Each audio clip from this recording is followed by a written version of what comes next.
बच्चों आज हम लोग देखेंगे कक्षा 7 अभ्यास 1C। ठीक है, चलिए देखेंगे बच्चों। यहाँ पर पहला का वाला है, तो देखो यहाँ पर दिया हुआ है -4/9 और 7/9। ठीक है, तो इसमें देखेंगे तिरछा गुणा करके इसका इसमें गुणा कर लेंगे और इसका इसमें गुणा कर लेंगे। जिधर साइड बड़ा होगा उधर की परिमेय संख्या बड़ी हो जाएगी। तो इसका देखें 9 का इधर से गुणा करेंगे तो कितना हो जाएगा -4 और गुणे 9 ना, और इसका इधर ले जाएंगे तो 7 गुणे 9 हो जाएगा। ठीक है, यहाँ पर ऐसा चिन्ह लगा लेंगे और कितना हो जाएगा -36 और यहाँ कितना हो जाएगा 63 हो जाएगा ना। तो यहाँ पर देखो बच्चों, ये ऋणात्मक संख्या है और ये धनात्मक संख्या है। तो धनात्मक संख्या हमेशा जो होगा वो ऋणात्मक संख्या से बड़ा होता है। ठीक है, तो इधर वाला बड़ा हो जाएगा। इसका मतलब इधर वाली जो परिमेय संख्या दी हुई है वो बड़ी है। अतः लिख सकते हैं, अतः 7/9 बड़ी परिमेय संख्या है। ठीक है, बड़ी परिमेय संख्या है। ठीक, अगला क्वेश्चन देखते हैं। अगला क्वेश्चन है बच्चों -3/4 जो खा वाला है, -3/4 और -5/8। समझ पा रहे हैं? तो ये क्वेश्चन है, तो इसको भी ऐसे करेंगे, इसका इधर में गुणा और इसका इधर में गुणा। तो देखो -3 गुणा हो जाएगा -8 और यहाँ पर बॉक्स बना लेंगे बच्चों, -5 और गुणा हो जाएगा 4। ठीक है, तो देखो -24 हो जाएगा। ठीक, गुणा करना आप लोग जानते हो, और यहाँ पर हो जाएगा -20। समझ में आ रही इतनी बातें? तो देखो -24 -20, अब इन दोनों में से कौन सा बड़ा है ये समझना जरूरी है बच्चों। देखो संख्या रेखा पर जो नंबर पहले आएगा वो बड़ा रहेगा। ठीक है, संख्या रेखा पर ऋणात्मक की तरफ देखो, यहाँ पर है 0, -1 -2 -3। ठीक है, संख्या रेखा पर ऋणात्मक के तरफ जो संख्या पहले आएगा वो बड़ा रहेगा। जैसे -1 पहले आता है -2 से, तो ये बड़ा होगा। उसी प्रकार से इसमें देखो तो -20 पहले आएगा -24 से, तो ये वाला बड़ा हो जाएगा। ठीक है, तो अर्थात ये समझ सकते हैं कि जो ऋणात्मक में जो छोटी संख्या होती है वो बड़ी होती है ऋणात्मक में बड़ी संख्या से। ठीक है, जैसे देखो यहाँ ऋणात्मक में बड़ी संख्या है, ये छोटी ही तो है लेकिन ये बड़ी होगी। क्यों? क्योंकि ये जो है संख्या रेखा पर इससे पहले आ रहा है, तो इसको बड़ा कर देंगे। अब बच्चों इधर वाला बड़ा है तो ये वाली परिमेय संख्या बड़ी होगी, -5/8। तो हम लिख सकते हैं अतः -5/8 बड़ी है। ठीक है, इस तरीके से कंपेयर करते हैं। एक और तरीका होता है जिसमें हर को हम लोग बराबर करके करते हैं। ठीक है, तो वो भी तरीका बताऊंगा, लेकिन अभी ये तरीका देखें क्योंकि ये तरीका आसान है। फिर यहाँ पर मैं बताता हूँ अब गा वाला क्वेश्चन बच्चों दिया गया है -7/12 और दिया गया है 5/-8। तो बच्चों ध्यान देंगे, यहाँ पर जब कभी भी हर जो है ऋणात्मक मिलेगा तो उसको क्या कर लेंगे, धनात्मक बना लेंगे। ठीक है, अर्थात ऋण को ऊपर लेके चले जाएंगे। तो इसको हम लोग ऐसे भी लिख सकते हैं, -7/12 और -5/8 भी कर सकते हैं। ठीक है, अब देखो बच्चों क्या करेंगे, तिरछा गुणा इसका इसमें और इसका इसमें। तो -7 × 8 और यहाँ पर इसको बॉक्स बना लेंगे, -5 और × 12 हो जाएगा। ठीक है, ये इधर का गुणा, ये इधर का गुणा। तो यहाँ पर कितना हो जाएगा 8 × 7 = 56 माइनस, और इसमें देखें 12 × 25 = 60 माइनस में। ठीक है, हो जाएगा। तो इसमें देखो बच्चों कौन सी संख्या बड़ी होगी, तो ये देखो -56 जो है वो पहले आएगा इसके, तो ये वाली संख्या बड़ी होगी। समझ पा रहे हैं? तो ये वाली बड़ी होगी, अर्थात ये वाला इधर वाला यहाँ पर मैं लिख देता हूँ, यहाँ पर जगह है तो यहाँ पर लिख देंगे -7/12 बड़ी है। ठीक है, इसके उत्तर में लिख देंगे आप लोग। ठीक, फिर इसके देखो घा वाला है, घा वाला क्वेश्चन दिया हुआ है -5/9 और दिया हुआ है -3/13। 13, ठीक है। तो देखो बच्चों, जब इस तरीके से मिलेगा, जब अंश और हर में दोनों ऋण मिलेगा तो इसको क्या कर लेंगे, काट लेंगे। अब अगर ध्यान से देखें, -5/9 और यहाँ 3/13 बचा हुआ। तो बच्चों क्या होगा कि हमेशा जो धनात्मक परिमेय संख्या होगा वो ऋणात्मक परिमेय संख्या से हमेशा क्या होगा, बड़ा होगा, ठीक है। तो इसलिए ये धनात्मक परिमेय संख्या हो गया, तो ये हमेशा इससे बड़ा होगा। तो यहाँ पर हो जाता है, अतः इसको कुछ करने की आवश्यकता ही नहीं, ऐसे ही बता दो, 3/13 बड़ी परिमेय संख्या है।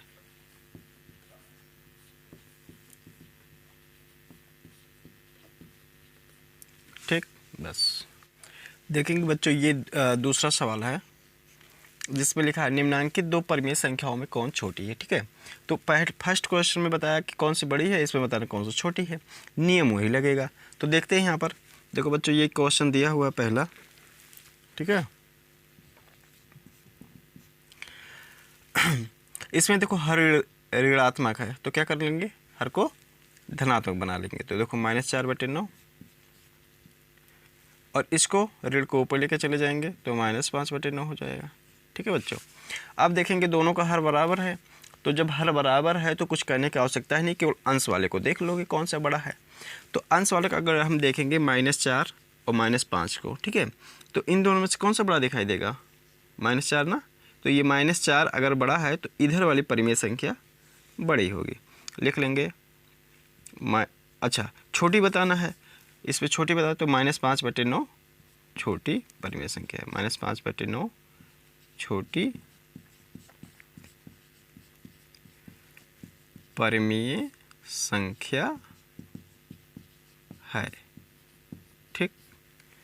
अगला क्वेश्चन देखो, 6/11 है और ये ऋण 7 और ऋण 11, तो आपको पता है कि ये और ये कट के धन हो जाता है, ठीक है, ये कट के धन हो जाता है। तो यहाँ पर हो जाएगा 7/11 और यहाँ हो जाएगा 6/11।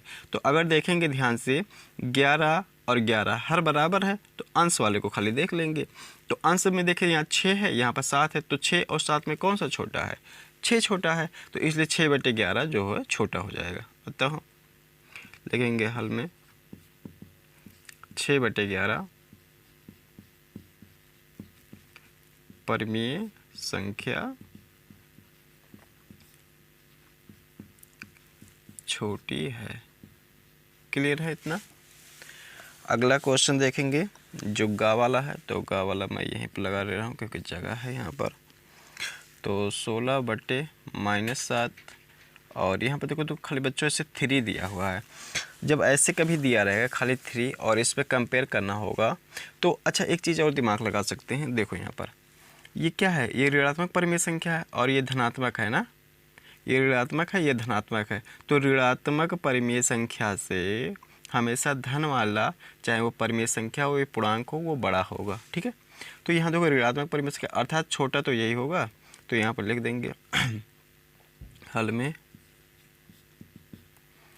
इसको जो हर है इसको धनात्मक बना लेंगे, मतलब ऋण को ऊपर लेके चले जाएंगे।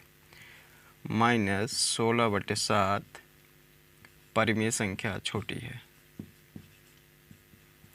परिमेय संख्या छोटी है। बच्चों क्यों छोटी है, क्योंकि यहाँ पर क्या है, ये ऋणात्मक परिमेय संख्या है ना। ऋणात्मक परिमेय संख्या हमेशा धनात्मक संख्या परिमेय संख्या से क्या होता है, छोटा होता है, ठीक है। इतना ध्यान रखना। अभी मैं लास्ट पे नोट लिखवा भी दूंगा कि क्या क्या चीज़ इंपॉर्टेंट होता है, जिससे आप लोगों की डाउट और भी क्लियर रहा करेंगे, ठीक है। तो चलिए देखते हैं। और इसके बाद घा वाला है, घा क्वेश्चन में यहाँ पर लगा दे रहा हूँ बच्चों, 4/-3 और है -8/9, ठीक है, ये है। तो देखेंगे, मैं इसके आगे लगा रहा हूँ। क्या कर लेंगे बच्चों, पहले देखो ये तो हर ऋणात्मक है तो इसको धनात्मक बनाएंगे। तो यहाँ धनात्मक बनाने के लिए ऋण को ऊपर लेके चले जाएंगे ऐसे, और यहाँ हो जाएगा -8/9, ठीक है। फिर देखो क्या करेंगे हम लोग, तिरछा गुणा करेंगे ना, इसका इधर में, इसका इधर में। तो देखो -4 गुणा हो जाएगा 9 और -8 और गुणे हो जाएगा 3। और यहाँ पर बॉक्स बना लेंगे इसमें, क्योंकि हमको पता नहीं है ना कि ये बराबर है कि बड़ा है कि छोटा है क्या है। तो इधर देखें कितना हो जाएगा -36, बॉक्स बना ले और कितना हो जाएगा -24। अब आप ही लोग बताओ इन दोनों में से कौन सा छोटा है। तो इन दोनों में से बच्चों ये वाला छोटा होगा, ये वाला छोटा होगा। क्यों? क्योंकि ये ज़्यादा ऋणात्मक है ना, बड़ी ऋणात्मक संख्या है। तो हमने बताया था बड़ी ऋणात्मक संख्या हमेशा छोटी ऋणात्मक संख्या से क्या होती है, छोटी होती है। समझ रहे हैं? तो यहाँ पर इधर वाला छोटा आ रहा है, इसका मतलब जो होगा ये वाला छोटी परिमेय संख्या होगा। ठीक है, तो यहाँ पर लिखेंगे 4/, यही वाला लिख लेंगे। ठीक है, 4/-3 छोटी परिमेय संख्या है। चलिए देखेंगे बच्चों, ये क्वेश्चन है, लिखा है निम्नांकित प्रश्नों के 4 विकल्प दिए गए हैं जिनमें से एक सही है, सही उत्तर छांटकर या सही उत्तर छांटिए। तो ध्यान देंगे, परिमेय संख्या -4/18 की समतुल्य परिमेय संख्या है। ठीक है, तो समतुल्य परिमेय संख्या हम लोग कैसे गुणा करके निकालते थे, -4/18 है तो इसमें हम अगर कितने से गुणा करें, तो देखिए गुणा करने पर कोई चीज़ नहीं मिल रहा है। ठीक है, अगर मान लो 1 से भी गुणा करेंगे तो भी नहीं मिल रहा है। और तो यहाँ पर क्या होगा, गुणा करने से अगर नहीं मिलता तो हम इसको काट कर भी उसको जो है शॉर्ट कर भी हम इसको पता लगा सकते हैं समतुल्य परिमेय संख्या। तो देखो -4/18 दिया हुआ है ना, 4/18, तो इसको 2 से काटें तो 2 दूना 4 और 2 9 18, अर्थात -2/9। तो -2/9 जो होगा, या -2/9 को हम 2/-9 भी लिख सकते हैं। समझ पा रहे हैं? तो ये इस तरीके जो होगा वही वाला ऑप्शन सही होगा। तो यहाँ पर देखें ये वाला ऑप्शन हमको मिल रहा है सही, तो ये वाला सही होगा। ठीक है, उसके बाद फिर देखते हैं खा वाला, परिमेय संख्या 3/5 से बड़ी परिमेय संख्या है। तो 3/5 से परिमेय संख्या बड़ी को चेक करने के लिए अगर इसमें देखेंगे बच्चों, जो ऑप्शन दिया हुआ गया है उसमें सभी का हर क्या है, धन है ना, लेकिन इसका क्या है, मतलब धन तो है लेकिन 10 है। कितना है? 10 है। और इसका कितना है, 5 है। तो इसके भी हर को 10 बना लेंगे। तो देखो 3/5, ठीक, क्या कर लेंगे, कितने से गुणा, 2 से गुणा हो जाएगा। तो यहाँ पर कितना हो जाएगा बच्चों, 6/10 हो जाएगा। अब 6/10 को मिलाएंगे कि इससे कौन सी बड़ी है। तो 6/10 सभी का हर बराबर है तो हर को देखने की ज़रूरत ही नहीं, अंश को देख लो खाली। तो देखो 6 4 से मिलाएंगे, छोटा, ये भी छोटा, ये भी बराबर, तो ये वाला बड़ा हो जाएगा। तो अर्थात जो ऑप्शन सही होगा ये चौथा वाला ऑप्शन सही हो जाएगा। देखो बच्चों गा वाला दिया हुआ है, परिमेय संख्या 4/9 से छोटी परिमेय संख्या है। ठीक है, तो 4/9 से छोटी परिमेय संख्या को चेक करने के लिए यहाँ देखो हर में कितना है, 9 है ना, तो इसके हर में अगर 9 है तो हम लोग क्या कर लेंगे, और यहाँ जो ऑप्शन दिया गया है सभी में 18 है, या जो है ये ऑप्शन बच्चों है ये 12/27 है। ठीक है, 12/27 है, तो ये ऑप्शन में 18 है या तो 27 है।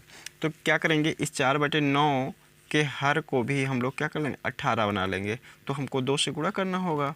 तो 2 से गुणा करने के बाद यहाँ पर कितना हो जाएगा, 8/18 हो जाएगा। ठीक है, 8 कितना हो जाएगा, 18। अब 8/18 को अगर मिला लेंगे तो ये भी बड़ा मिलेगा, क्योंकि हर जब बराबर होता है तो केवल अंश वाले को चेक कर लेते हैं। तो देखो 18 यहाँ पर भी, 18 यहाँ पर भी, 8 से बड़ा 13 है और ये 11 है। ठीक है, अब इसको चेक करने के लिए क्या करना होगा, इसके हर को, यहाँ जो इसका हर है इसको भी 27 बनाना होगा इसके तरीके से। तो देखो 4/9 है, इसको 27 गुणा 3 कर लेंगे, तो ये 12 कितना हो जाएगा, 27। तो देखो हर बराबर हो गया, हर बराबर हो गया तो अंश को मिलाएंगे तो ये दोनों बराबर दिख रहा है। तो इसका मतलब 4/9 से जो है इस तीनों में से कोई छोटा नहीं है। तो इसका मतलब छोटा एक ही ऑप्शन बच रहा है, तो ये वाला ऑप्शन सही होगा। ठीक, उसके बाद देखो परिमेय संख्या 0/-5 से बड़ी परिमेय संख्या है। तो 0 अच्छा इसका मतलब 0 ही तो होगा। ठीक है, परिमेय संख्या 0/-5, इसका मतलब ये 0 ही लिखा है, से बड़ी परिमेय संख्या है।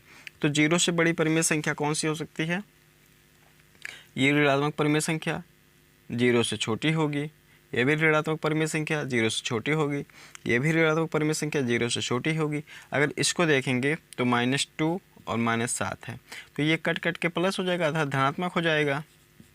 तो धनात्मक परिमेय संख्या हमेशा 0 से बड़ी होगी, तो ये वाला ऑप्शन सही हो जाएगा। चलो देखेंगे बच्चों, ये है चौथा में, इसमें जो है बड़ा छोटा बराबर का निशान भरना था, ठीक है। इसका ये चिन्ह जो है इसमें भरना है। तो देखेंगे -4/7 और 6/13, तो ये धनात्मक परिमेय संख्या है। तो धनात्मक परिमेय संख्या हमेशा ऋणात्मक परिमेय संख्या से बड़ा होता है, तो ये ग्रेटर देन लग जाएगा, ठीक है। -4/5 और -5/7, इसको क्या है, हर अलग अलग है, तो क्या कर लेंगे, यहाँ पर तिरछा गुणा करके चेक कर लेंगे कौन सा बड़ा है कौन सा छोटा है। तो इधर देखो, ये 7 इधर जाएगा तो -28 हो जाएगा, ठीक है, -28 हो जाएगा। और इधर जाएगा तो कितना हो जाएगा, -25 हो जाएगा। तो -25 और -28 में कौन सा बड़ा है, -25 बड़ा होगा, तो ये वाला इधर बड़ा लगा देंगे, ठीक। इधर को देखो, यहाँ पर कितना है, 21/-24 है, तो इस ऋण को माइनस ऊपर लेके चले जाएंगे, तो यहाँ पर हो जाएगा -21/24 हो जाएगा ना, -21/24, और यहाँ पर -7/8। इसके भी हर को 24 बना लो, तो 3 से गुणा कर लेंगे यहाँ पर, तो -21/24 हो जाएगा और -21/24। तो ये दोनों तरफ हमको बराबर दिख रहा है, तो ये बराबर हो जाएगा, ठीक है, बराबर का चिन्ह लग जाएगा। इसको देखो,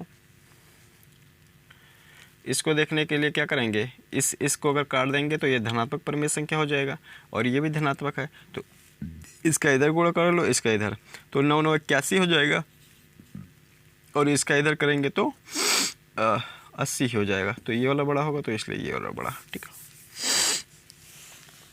उम्मीद है इतनी चीज़ें समझ में आ रही होंगी। बचा हुआ है 2 क्वेश्चन और बचा हुआ है, जिसको मैं अभी करवा दे रहा हूँ। तो चलिए देखेंगे बोर्ड पर, ठीक है। देखेंगे बच्चों, ये 5वां क्वेश्चन है, निम्नांकित परिमेय संख्याओं को आरोही क्रम में लिखिए, ठीक है। तो बड़े ध्यान से समझिएगा, ये बहुत ही काम आता है आगे चल के भी, या छोटे बच्चों को भी आपको कभी बताना होगा तो बहुत इंपॉर्टेंट है। तो देखेंगे, यहाँ पर ध्यान देंगे, देखो यहाँ पर जब कभी भी ऋण मिलेगा, ठीक है, हर जब कभी भी ऋण मिलेगा तो उसको क्या कर लेंगे, ऊपर कर लेंगे, ठीक है। तो यहाँ पर देखें 3/5 -7/10 को ऐसे ही रहने दें, या फिर -8/15, और ये देखो माइनस माइनस कट जाएगा, तो यहाँ हो जाएगा 17/30 ही हो जाएगा, ठीक है। अब देखो क्या करेंगे, इसके हर को एलसीएम लेंगे, ठीक है, लासा निकालेंगे इसके। तो इसके हर का अगर हम लासा निकालेंगे तो यहाँ पर लासा बच्चों आ जाएगा 30, 30 को ऐसे लिख लेंगे बड़े से एक बार, ठीक है। फिर यहाँ देखो, इस 5 हर जो है इसमें लासा में करते हैं भाग, तो 5 6 30 हो जाएगा, 6 बार गया, तो यहाँ ऊपर में 6 से गुणा हो जाएगा, ठीक। -7 है, 10 3 30, 30 से गुणा हो जाएगा। -8, 15 से भाग करेंगे 30 में, तो 15 दूना 30, तो इसलिए 2 से गुणा। 17, 30 में 30 से भाग करेंगे, एक बार जाएगा, तो 1 से गुणा, ठीक है। फिर देखेंगे बच्चों, यहाँ पर 18 हो जाएगा कि नहीं हो जाएगा, और यहाँ पर -21 हो जाएगा, और यहाँ पर हो जाएगा -16, और ये हो जाएगा 17, और बटे कितना है पूरा 30 है। यहाँ समझने वाली चीज़ है। अब देखो क्या लिखा है, आरोही क्रम। आरोही क्रम माने क्या होता है, बढ़ते क्रम। बढ़ते क्रम अर्थात सबसे पहले छोटा संख्या लिखेंगे। तो इसमें देखेंगे, इस सभी में सबसे छोटा संख्या कौन सा है देता हूँ, इसमें चेक करेंगे सबसे छोटा कौन सा, तो सबसे छोटा -21, तो -21 -7/10 से निकला हुआ है, तो -7/10 को लिख देंगे। उसके बाद -16, तो -16 यहाँ से आया हुआ है, 8/-15। उसके बाद है 17, तो 17 जो है 17 आया हुआ है यहाँ से, -17/-30 से, तो इसको लिख देंगे। उसके बाद आया 18, 18 3/5 से आया हुआ है, तो इसको लिख देंगे। यही हो जाएगा आरोही क्रम, ठीक है। परिमेय संख्या का आरोही क्रम इस तरीके से निकालते हैं, ठीक। देखो बच्चों, ये दिया हुआ 6ठा क्वेश्चन है, जो लास्ट क्वेश्चन लिखा है, निम्नांकित परिमेय संख्याओं को आरोही क्रम में लिखी, ठीक है। तो आरोही क्रम में लिखना है, तो देखो क्या करेंगे, इसको ध्यान से समझिएगा। सबसे पहले अगर हर ऋण है तो उसको धन बना लेंगे। तो यहाँ पर देखो 4/7 -5/6, ये दोनों में अंश में और हर में दोनों में ऋण है, तो इसको 3/12 हो जाएगा, और ये कितना हो जाएगा, -11/24 हो जाएगा।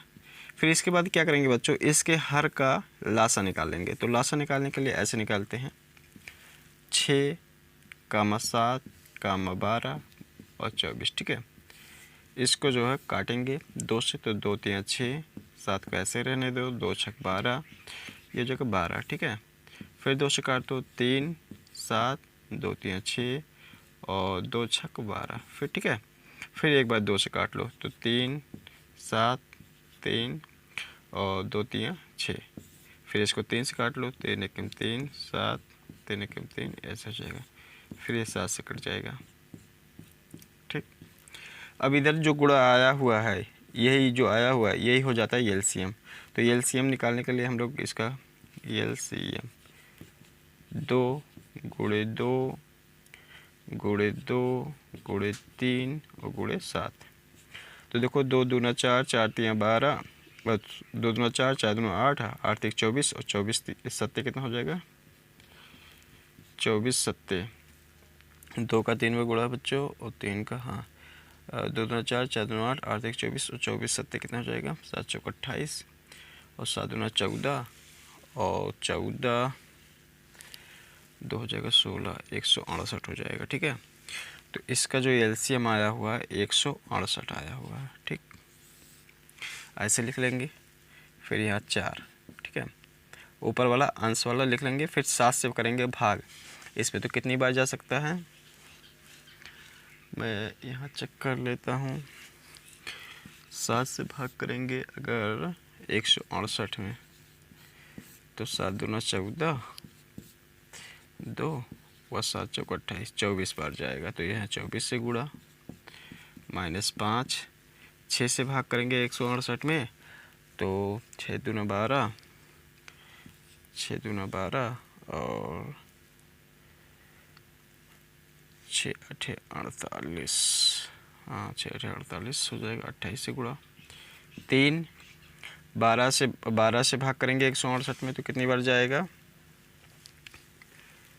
12 से 168 में, तो 12 1 12 कट गया, तो 12 चौक 48 अर्थात 14 से गुणा हो जाएगा। उसके बाद फिर 24 से जब भाग करेंगे, तो 24 से जब भाग करेंगे 168 में, तो यहाँ हो जाएगा 24 7 बार, 7 चौक 28 और 7 में 14 2 16, 7 बच जाएगा। इसलिए यहाँ पर -11 में हो जाएगा 7 से गुणा, ठीक। अब देखो फिर क्या करेंगे इसके बाद यहाँ पर गुणा कर लेते, तो 4 चौक 16 हो जाएगा और 4 दूना 8 1 9 हो जाएगा 96, और यहाँ 8 5 40 और हो जाएगा 2 5 10, 10 4 14 अर्थात -140 हो जाएगा। यहाँ पर देखेंगे 14 3 42 ऐसे हो जाएगा। यहाँ पर हो जाएगा 77 माइनस, ठीक है, और बटे जो है 168 है। यहाँ पर ध्यान देंगे, अब ये फाइनली आंसर है। तो इसमें सबसे छोटा देखेंगे कौन सा संख्या है, तो सबसे छोटा अगर देखें तो -140 मिलेगा, ठीक है। अच्छा, अब की बार लिखना है अवरोही क्रम में। किस में लिखना है, अवरोही क्रम में। अवरोही क्रम में लिखना है तो क्या करना होगा, हमें सबसे पहले बड़ी वाली संख्या लिखनी होगी। तो सबसे पहले बड़ी वाली संख्या 96 है, तो 96 यहाँ पर 4/7 से निकला हुआ है, तो 4/7 लिख देंगे। उसके बाद 42, तो 42 -3/12, -3/-12 हो जाएगा। और इसके बाद फिर है ये वाला बड़ा होगा -77, तो -77 यहाँ लास्ट से आया है, तो यह 11/-24। उसके बाद ये -140, तो 100 माइनस ये वाला है -5/6, ये हो जाएगा आंसर बच्चों, ठीक है।